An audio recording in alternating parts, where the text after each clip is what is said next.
नमस्कार साथियों, स्वागत है साहित्य सहचर के इस नया यूट्यूब प्लेटफॉर्म पर। आज हम लोग कल संपन्न हुए यूजीसी नेट के क्वेश्चन पेपर को देखने जा रहे हैं, जो हिंदी साहित्य से संबंधित है। आंसर की तो देखेंगे ही देखेंगे, साथ ही प्रश्नों को देखेंगे, इसलिए कि जो है हम ये सोचें कि आखिर कैसे प्रश्न किया जा सकता था, क्या एलिमिनेशन लगाया जा सकता था, हम क्या कर सकते थे कि हमारे अधिकतर प्रश्न सही होते। और यह भी देखेंगे कि कितने प्रश्न बहुत मुश्किल थे जिसे किया जाना असंभव ही था। खैर, चलते हैं हम प्रश्नों की तरफ। ये है पहला प्रश्न। पहला प्रश्न, पर्वत समुद्र अगम बिच विहर घन बंढाक कीमी के भेंटो कंत तुम नाम मोहि पौन पंख। ये कहा जा रहा है, नाम मोहि पौन पंख। तो ये कहा जा रहा है कि ये किस मास का वर्णन है। हाँ, तो जब आप पढ़ना शुरू करेंगे नागमती पियोग खंड, उसके सावन वाले सेक्शन में आएंगे। सावन वाले सेक्शन में आएंगे तो सीधा लिखा रहेगा, सावन बरस मोह अति पानी शरण भये हो बिरह जुरानी। तो जो ये बात है, और इसी के सबसे अंत में पहुंचेंगे तब आपको ये लिखा मिलेगा, पर्वत समुद्र अगम बिच बीहर घन बंढाक किमि के भेंटो कंत तुम ना मोहि पौन पांख। मतलब हमारे और तुम्हारे बीच में जो है प्रियतम, पर्वत है, समुद्र है, हाँ, बीहर है, बहुत घने पेड़ों से ढके हुए वन हैं। हाँ, तो हम आपसे कैसे मिलें, मेरे पास तो पंख भी नहीं है न पाँव है। तो ये आंसर हो जाएगा सावन। और मुझे लगता है कि आप लोग इसको सही किए होंगे। ये प्रश्न, मैं जनरली इस प्रश्न को कठिन मानता हूँ, लेकिन इसको मीडियम कठिन में मानना चाहिए, क्योंकि एक ऑप्शन दिया था चांद का मुंह टेढ़ा, 1964। ठीक है, बाकी का मान लीजिए आपको पता नहीं है, लेकिन चांद का मुंह टेढ़ा इसलिए इम्पोर्टेंट है क्योंकि ये मुक्तिबोध की रचना है, और बाकी जो भी कवि हैं वो इनके बाद के हैं। तो ऑब्वियस सी बात है, चांद का मुंह टेढ़ा होना चाहिए था। डी और डी देख पा रहे हैं आप, ये ऑप्शन और ये ऑप्शन खत्म। एक चीज और बताऊं, पत्थर फेंकता हूं, ये किसकी रचना है आपको पता होना चाहिए। नहीं पता है तो कोई बात नहीं, लेकिन आपको ये पता तो जरूर होगा कि 2012 में इसे साहित्य अकादमी दिया गया था। इसका मतलब ये 2012 के आसपास की रचना है। मतलब ये वैसे तो एक्चुअली 2010 की रचना है। और बाकी जो रचना है, चाहे धूमिल की बातचीत करें या चांद की वर्तनी किसकी है बताएं तो आप लोग, हाँ, राजेश जोशी की रचना है। हालांकि ये 2006 में पब्लिश है। नए इलाके में 1996 में पब्लिश है अरुण कमल का। ठीक है, और जो सुदामा पांडे का प्रजातंत्र है 1984 में पब्लिश है। लेकिन हमारा इस दोनों से काम चल सकता था। हालांकि चूंकि ये कंफ्यूजिंग है आपके पास दो ऑप्शन, तो इसको मीडियम रेंज में मानिए, कठिन का कठिन तो था ही। ठीक है, तो ऑप्शन सी, मतलब 3 ऑप्शन सही होगा, बाकी का अपडेट देख पा रहे हैं। ओके, इन्होंने बहुत अच्छा लगाया। ये देखिए, इस बच्चे ने अघन लगाया था इसका आंसर, लेकिन उसका आंसर सावन होगा, तो पहला ही प्रश्न इनका गलत हो गया था, तो इनको आप लोग माफ भी करेंगे। देखिए, अब देखिए, ये देखिए 13वीं शताब्दी की काव्यशास्त्री के रूप में, प्रमुख काव्यशास्त्री के रूप में कौन प्रसिद्ध थे।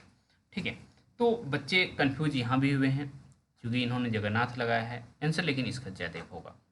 ठीक है, ये कुंतक और मठ नहीं होगा। जगन्नाथ बहुत बाद के हैं, और इतने बाद के हैं, इनसे 4 साल बाद आए हैं, 17वीं शताब्दी के हैं ये। ठीक है, जब आप कोई भी ऐसे बुक उठाएंगे जहाँ इनका लिस्ट दिया हुआ है, तो सबसे अंत में आप जगन्नाथ को ही देख पा रहे होंगे। ओके, और जयदेव जो है 13वीं सदी के हैं, और चंद्रालोक की रचना किए हैं। और कमाल बात है, जिस लोक से अर्थात मिथिला लोक से हैं हम, वहीं के ये भी थे। ओके, जयदेव इसका सही उत्तर हो जाएगा। अब देखिए, ये प्रश्न जो है सरोज स्मृति कविता की इन पंक्तियों को कविता में आए के अनुसार पहले और बाद के क्रम में लगाइए। ये प्रश्न अवश्य मुश्किल है, लेकिन इसका ऑप्शन इस तरह से डिजाइन किया गया है, इसको मैं आसान प्रश्न के श्रेणी में काउंट करूँगा। ओके, तो चलिए देखते हैं, देखें क्या हो जाएगा। और एक चीज़ मैं पहले सरोज स्मृति आपको थोड़ा सा दिखा दूँ, और ये हिंदवी के सहायता से हम देख पा रहे हैं, तो हिंदवी को बहुत बहुत आभार कि उन्होंने ऐसा काम किया है कि हम लोग का की सहायता हो जा रही है। ये देखिए, ये यूजीसी नेट के बच्चे हैं आप, और आपके पास सिलेबस है, आपको सिलेबस देख के जाना चाहिए। और सिलेबस के अनुसार सरोज स्मृति आपके सिलेबस में है।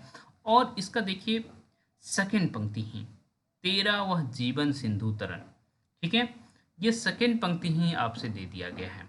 ये देखिए कहा गया, तेरा वह जीवन सिंधु तरन, ठीक है। तो ऑब्वियस सी बात है ई नंबर आपका सही हो जाएगा। और साथ ही साथ इसको और क्रॉस चेक करना चाहें तो आप देखेंगे कि दुख ही जीवन की कथा रही क्या कहूँ, हाँ, जो अब नहीं कही। ये आप कविता हम लोग जब यूजी में पढ़े थे, यूजी में हम लोग के सिलेबस में हुआ करता था, तो उस समय हम लोग काफ़ी इमोशनल हो गए थे। हमारी जो मैम थी वो इवन रोने भी लगी थी इस लाइन को पढ़ते हुए, दुख ही जीवन की कथा रही क्या कहूँ आज जो नहीं कही। ये सबसे अंत में आता है। तो आप यहाँ देख पा रहे हैं कि जो है दुख ही जीवन की कथा सी सबसे अंत में हो जाएगा। तो बाकी चीज़ को देखने की जरूरत नहीं है। हालांकि धन्य में पिता अनिरर्थक था तेरे खुद कुछ कर ना सका, ये भी बहुत प्रसिद्ध पंक्ति है, ठीक है। फिर भी आप इन दोनों से निकाल सकते थे, तो इसको भी मैं आसान प्रश्न में ऑप्शन के कारण काउंट कर रहा। अब देखिए, राजनीति साहित्य नहीं है, उनमें एक एक क्षण का महत्व है। कभी एक क्षण के लिए भी चूक जाए तो बहुत बड़ा अनिष्ट हो सकता है। हाँ, इसीलिए सतर्कता जरूरी है, ऐसा कहा जाता है। तो देखिए यहाँ राजनीति सारे आषाढ़ के एक दिन में राजनीति है, स्कंदगुप्त में राजनीति है, चंद्रगुप्त में राजनीति है और महाभोज में भी राजनीति है। लेकिन आप राजनीति के साथ साहित्य मेन रूप से कहाँ है? आषाढ़ के एक दिन में कालिदास बहुत बड़े कैरेक्टर हैं, ठीक है। तो यहाँ से आप गेस कर सकते हैं, यदि नहीं पढ़े तो इसको गेस कर सकते हैं, परंतु ये इतना प्रसिद्ध पंक्ति है कि आपको पता होना चाहिए था, ठीक है। तो ये उस समय का दृश्य है जब प्रियंगु मंजरी और दो और बालिकाएं मरंगनी संगनी जो नाम रहता है वो यहाँ आते हैं कालिदास के यहाँ, और उसी समय के बातचीत के दौरान का ये है। हाँ, प्रियंगु मंजरी और मल्लिका के बीच बातचीत हो रही होती है आषाढ़ के एक दिन में। तो आंसर हो जाएगा जो है आषाढ़ का एक दिन, पहला ऑप्शन हो जाएगा। ये प्रश्न आसान है, वैसे भी मिलाने वाला प्रश्न आसान ही माना जाता है। गवई गंध गुलाब, आपको पता है कि जो है इसमें कौन सबसे गांव की बातचीत करते हैं सबसे अधिक, तो ये विवेकी राय जी करते हैं। तो गवई गंध गुलाब विवेकी राय जी की रचना है। एक का तीन देखिए एक ही जगह है और ये वैसे ही सही हो जाता। हालांकि देखो ये वे और होंगे जो मारे जाएंगे, ये भी बहुत फेमस है। तो डी का दो, तो ऑब्वियस सी बात है सही हो गया। यथासंभव शरद जोशी का है और शेखरों के सेतु शिव प्रसाद सिंह जी का है। ओके, ये आपका हो गया। तो हम इधर की तरफ आते हैं। ये प्रश्न ऐसा नहीं है कि बहुत आसान प्रश्न है, हाँ, पर आसान के रखने की श्रेणी में इसको रखा जा सकता है, पर उतना भी आसान प्रश्न नहीं है। कहीं ना कहीं एक कन्फ्यूजन यहाँ है, ओके, क्योंकि ऑप्शन इसका टफ कर दिया गया है। देखिए सबसे आसान हमारे लिए था अच्छा और वह, ठीक है। अच्छा हमारा गुणवाचक संज्ञा हो जाएगा, सॉरी विशेषण हो जाएगा, और वह सर्वनामिक विशेषण हो जाएगा। एक का तीन कहाँ है? एक का तीन देखिए दो जगह है, और वह के लिए डी का वन भी दो जगह है और सेम ही ऑप्शन में है। ऑब्वियस सी बात है हमें इन दोनों के बारे में या कम से कम एक के बारे में पता होना चाहिए था। तो सवा जो है वो संख्यावाचक है और कुछ जो है वो परिमाणवाचक है। तो सवा तो बी का 4, और इन्होंने बहुत अच्छा किया है लगा के। 58 का प्रश्न बहुत आसान था, इसीलिए कि जो है ज्योतिबा फूले जी का आप जानते हैं कि लड़कियों की शिक्षा के लिए उनका और उनकी पत्नी का बहुत बड़ा योगदान है, और वैचारिक पृष्ठभूमि में है नवजागरण के सदने में, इसको आप देखेंगे, ठीक है। तो ये 1848 ईस्वी हो जाएगा, 1827 नहीं होगा, ओके। 1848 ईस्वी में वो खोले थे। अब एक ब्रिटेनिका वेबसाइट है, वहाँ यदि ये प्रश्न सही नहीं हो रहा है और आप जेआरएफ नहीं हो रहे हैं तो ब्रिटेनिका वेबसाइट पे ज्योतिबा फूले के बारे में बहुत अच्छे से लिखा हुआ है, आप वहाँ से इसको देख सकते हैं। हालांकि जो है इस प्रश्न का उत्तर आपको आधुनिक साहित्य बच्चन सिंह जी का है जो है वहाँ भी आपको देखने को मिल सकता है, ओके। और वैचारिक पृष्ठभूमि सेक्शन में आप तो इसको करेंगे ही करेंगे। ये प्रश्न थोड़ा सा मुश्किल है, पर थोड़ा सा मुश्किल है और इसको मुश्किल के श्रेणी में रखना चाहिए, क्योंकि आपको जो है एक ही राइटर का जब दे दिया जाता है तो थोड़ा सा मुश्किल हो जाता है। हाँ, हालांकि दो व्यक्ति इम्पोर्टेंट हो गए हैं इस बार, महावीर प्रसाद द्विवेदी तो हैं ही, और साथ ही शुक्ल जी हमेशा जो इम्पोर्टेंट रहते हैं वो क्योंकि आगे आप प्रश्न देखेंगे शुक्ल जी से संबंधित प्रश्न भी आया हुआ है। ओके, तो सबसे पहली रचना जो है इनका जो है कुमार संभव सार, ये 1902 की रचना है। ओके, 1902 की रचना है। उसके बाद जो है आपको मिल जाएगा अ, कविता कलाप। कविता कलाप जो है ये आपका 1909 की रचना है। क्या इससे निकाला जा सकता था? बी पहले होना चाहिए। बी देखिए यहाँ पहले है, उसके बाद ए है, ठीक है। उसके बाद कालिदास की निरंकुशता जो है वो 1912, 9 के जस्ट बाद 12 आता है, देखिए तो ई हो जाएगा। फिर रसज्ञ रंजन आपको पता है 1920 की रचना है, और इसको हमें इसका नहीं पता, लेकिन हमें इतना सही काम चल जा रहा है और आंसर इसका 2 हो जाएगा।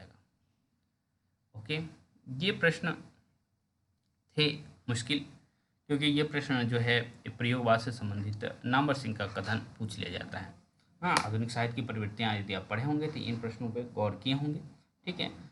ओके, तो यहाँ देखिए आप इसका आंसर क्या होगा इसको देखते हैं। पहला स्टेटमेंट क्या है यहाँ देखिए। पहला स्टेटमेंट है प्रयोगशीलता व्यक्तिगत अन्वेषण की व्यक्ति है वस्तु है, ठीक है। तो ये ऑप्शन सही है। और देखिए ए यहाँ भी है, ए यहाँ भी है, ए यहाँ भी है और ए यहाँ भी है। तो ए के सही हो जाने से कुछ नहीं होना पड़ेगा, कुछ गलत ढूंढना पड़ेगा आपको। प्रयोगवादी कवि यथार्थवादी हैं, वे भावुकता के स्थान पर ठोस बौद्धिकता को स्वीकार करते हैं। ये प्रश्न कई बार आया भी है इधर उधर। ये प्रश्न हालांकि स्टेटमेंट गलत है। ओके, कुल मिलाकर यह चरम व्यक्तिवाद को ही प्रयोगवाद के केंद्र बिंदु में है। तो ये देखिए उसी से व्यक्तिगत अन्वेषण से ही अगला स्टेटमेंट जुड़ जा रहा है, तो सी भी सही हो जाएगा। आरंभिक व्यक्तिवादी प्रयोगवाद के प्रतिरोध और युद्ध स्वभाव का नारा दिया, ये गलत है। प्रयोगवाद नाम भ्रामक है, हाँ ये बिल्कुल गलत नहीं है। एक चीज़ और चीज़ देखिए, एक मिनट इधर आइए, ये गलत नहीं है। क्यों नहीं गलत है? क्योंकि ये एक चीज़ यहाँ से आप देखेंगे कि आपको ये जुड़ता हुआ मिलेगा, व्यक्तिवाद की तरफ जाता हुआ मिलेगा। अब देखिए प्रयोगवाद नाम भ्रामक है, क्योंकि इस नाम से भाव टपकता है कि कवियों ने प्रयोग को साध्य मानकर नया बात चला दी, ठीक है। तो ये प्रश्न, ये ई ऑप्शन गलत है। ओके, तो आंसर हो जाएगा ए सी डी, ये आपका सही हो जाएगा। अब देखिए ये जो है आपको मैं कहूँगा कि प्रश्न बहुत मुश्किल था, क्योंकि इसमें आप देखेंगे यदि आपको कविता नहीं याद है तो कर पाना मुश्किल है। मैं आपको ये कविता दिखाता हूँ अषाढ्य वेड़ा, और इसमें जो पहले एक बार ऑप्शन आप देख लीजिए, इससे ये होगा कि आपको ध्यान में रहेगा। हाँ, अषाढ्य वेड़ा कविता में वर्णित प्रियंवद के नीरव एकालाप में आए संबोधनों को पहले से बाद के क्रम में लगाइए। ओ दीर्घकाय, ओ शरण्य, ओ रसप्लावन, ओ स्वर संभार, ओ विशाल तरु, ठीक है। तो ये देखिए कहाँ है, हमको दिखेगा अषाढ्य वेड़ा खोड़े, और उसके बाद जब उनके सामने में सब कुछ रख दिया जाता है, हाँ, तब ये जब बोलना शुरू करते हैं तो क्या बोलते हैं, चुप हो गया प्रियंवद,